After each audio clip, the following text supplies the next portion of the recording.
ہم قرآن اور سنت کے بتانے سے قیامت اور آخرت، جنت اور جہنم پر یقین رکھتے ہیں، بالکل اسی طرح سے قبر کے عذاب کے بارے میں ہمارا یقین پختہ ہونا چاہیے، ہمارا اعتبار پختہ ہونا چاہیے کہ قبر کا عذاب برحق ہے۔ بعض بددین قسم کے لوگ قبر کے حالت پر طرح طرح کے اشکالات کرتے ہیں، سوال کرتے ہیں کہ بھائی اگر قبر میں عذاب ہوتا ہے، قبر اس کے لیے کشادہ کر دی جاتی ہے، تو ہم جب قبر کو دیکھتے ہیں تو قبر تو ہمیں ویسے ہی برابر معلوم ہوتی جیسے کہ دفن کرنے کے وقت تھی، تو قبر کہاں سے یہ کشادہ ہو گئی؟ قبر کا عذاب کہاں سے ہو گیا؟ اگر قبر کھود کر دیکھتے ہیں تو وہاں فرشتے ہمیں نہیں ملتے۔ تو بالکل یہ جواب اس کا اس طرح سے ہے کہ جب انسان سو جاتا ہے تو پھر سونے کے اندر جب وہ سو رہا ہوتا ہے اس کو طرح طرح کے خواب آتے ہیں، لیکن جاگنے والا یہ محسوس نہیں کر سکتا کہ یہ انسان کہاں پر کھویا ہوا۔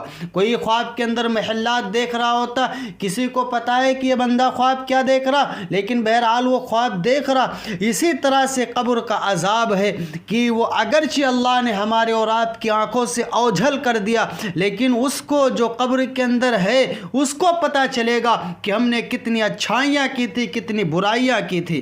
یہ حالت ہے قبر کے عذاب کی۔ حضرت عائشہ صدیقہ رضی اللہ تعالیٰ عنہ فرماتی ہیں کہ ایک یہودی عورت نے ان کے پاس آ کر یہ دعا دی کہ اللہ تعالیٰ تمہیں قبر کے عذاب سے بچائے۔ جب آپ صلی اللہ علیہ وسلم گھر تشریف لائے تو میں نے آپ سے عذاب قبر کے متعلق سوال کیا، تو آپ صلی اللہ علیہ وسلم نے ارشاد فرمایا نعم عذاب القبر حق، فرمایا جی ہاں قبر کا عذاب برحق ہے۔ حضرت عائشہ صدیقہ رضی اللہ تعالی عنہ فرماتی ہیں کہ اس کے بعد آپ صلی اللہ علیہ وسلم جب بھی نماز پڑھتے تھے تو اس کے بعد قبر کے عذاب سے پناہ مانگتے تھے۔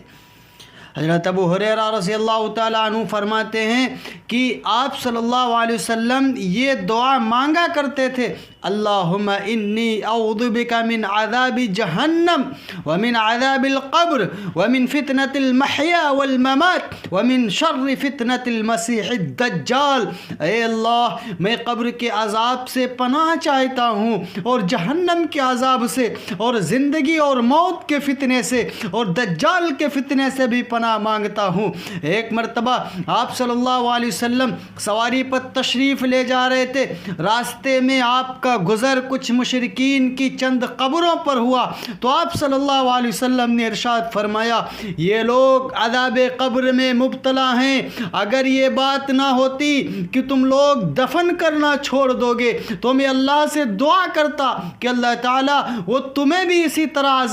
عذاب قبر کی آوازیں سنا دے جیسے آج میں سن رہا ہوں۔ پھر آپ حضرات صحابہ کی طرف متوجہ ہوئے اور ان کو عذاب قبر اور جہنم کے عذاب اور فتنوں سے اور دجال کے فتنوں سے پناہ مانگنے کی تلقین فرمائی۔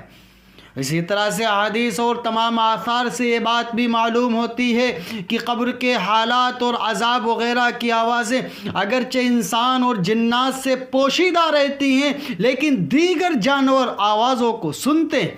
اور ان حالات پر مطلع ہوتے ہیں، ان حالات پر ان کو پتہ ہو جاتا۔ بخاری شریف کی روایت میں ہے کہ جب منافق اور کافر سے قبر میں سوال ہوتا ہے اور وہ صحیح جواب نہیں دے پاتا تو فرشتے اس کو لوہے کے ہتھوڑے سے اتنی زور سے مارتے ہیں کہ بے اختیار چیخ اٹھتا ہے۔ اس کی چیخ کی آوازیں انسان اور جنات کے علاوہ جو بھی جاندار ہیں اس کے قریب ہوتے ہیں سب سنتے ہیں۔